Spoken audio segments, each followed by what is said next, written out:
Instant bande dessinée avant de se quitter. Avec nous sur ce plateau, la dessinatrice Zelba. Bonjour. Bonjour Patrice. Votre dernière création BD, Le Grand Incident, raconte l'histoire des statues du Louvre, précisément des statues féminines nues du Louvre, que vous humanisez, ce qui permet d'apprendre qu'elles en ont carrément marre d'être exposées au regard lubrique des visiteurs hommes. Et comment sait-on qu'elles en ont marre? C'est parce qu'elles se sont confiées à une femme de ménage, Teresa, la seule personne qui les écoute et les comprend. Voilà, une fois qu'on a dit tout ça, l'allégorie féministe est claire, mais quand vous décidez de créer cette BD, quelle situation bien réelle est votre source d'inspiration? Premièrement, je suis une femme, donc bien sûr que je vis ou j'ai vécu aussi beaucoup de comportements déplacés dans ma vie. Aujourd'hui, j'ai des enfants, jeunes adultes qui subissent les mêmes choses. On parle de harcèlement de rue. La BD parle aussi du harcèlement de rue, transposé au décor du Louvre. Donc ces situations-là me font cogiter depuis un bon moment déjà, et je pensais que c'était nécessaire d'en parler. Oui, vous les traduisez effectivement dans la BD. Sans trop la dévoiler justement, on peut dire que le grand incident, c'est que ces statues féminines nues entrent dans une sorte de grève qui va entraîner une prise de conscience sur la représentation des femmes dans l'art.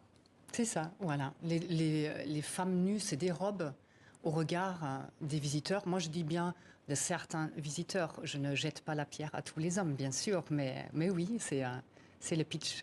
Ouais, ouais. Et pour éviter que le Louvre ne sombre économiquement à cause de cette grève, c'est l'héroïne, la femme de ménage, Teresa, qui va ressurgir pour sauver la situation. Mais elle va ressurgir parce qu'à un moment donné, elle va être écartée du processus. C'est ça, hein.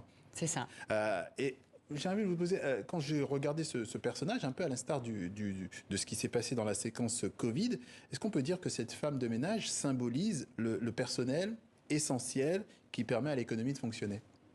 On peut dire ça aussi, oui. C'est vrai que Teresa représente aussi toutes les petites mains qu'on ne voit jamais et qui font pourtant un travail essentiel.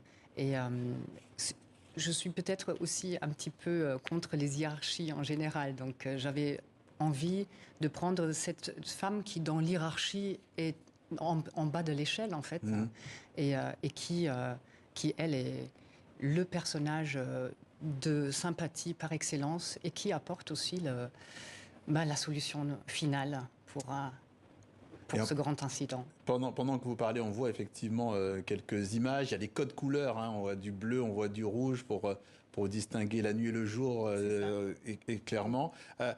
On revient quand même au personnage de Teresa. Pourquoi elle les entend et pas les autres?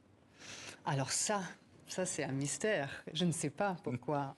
Mais l'important, c'est qu'elle est capable de le faire. Peut-être parce qu'elle est très empathique et elle passe tellement de temps avec ces femmes nues qu'elle bichonne, elle les dépoussière, elle s'occupe d'elles. Et pour moi, c'était presque normal au bout d'un moment, qu'il y ait une relation un peu privilégiée qui s'installe entre Teresa et ces sculptures qui sont ses amis. Ouais. Vous avez parlé tout à l'heure du regard masculin. Il y a aussi des nus masculins. Vous les faites parler également, mais ce n'est pas tout à fait pareil. Face à ces nus féminins, que représentent ces nus masculins en fait? Alors les nus masculins ont un autre rôle dans l'art ancien. C'est plutôt pour montrer la force virile des hommes.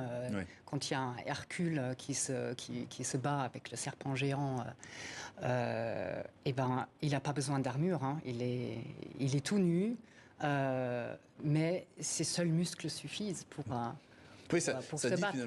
Ça dit finalement qu'il y a une reproduction, on ne fait que reproduire encore aujourd'hui les mêmes situations entre les femmes et les hommes. La force des hommes, la faiblesse des femmes, c'est ça? Les femmes, en fait, les femmes nues sont souvent, pas tout le temps, hein, mais souvent abonnées à des poses de soumission, d'humiliation, c'est souvent sous prétexte de la mythologie ou des scènes bibliques, hein, mais ça reste quand même des femmes à la merci des hommes, souvent, dans les œuvres. On revoit la couverture de la BD, Le Grand Incident est à découvrir, une BD parue chez Futuropolis, édition du Louvre. Merci Zelba d'être passée par le journal de TV5 Monde. Ce fut un plaisir.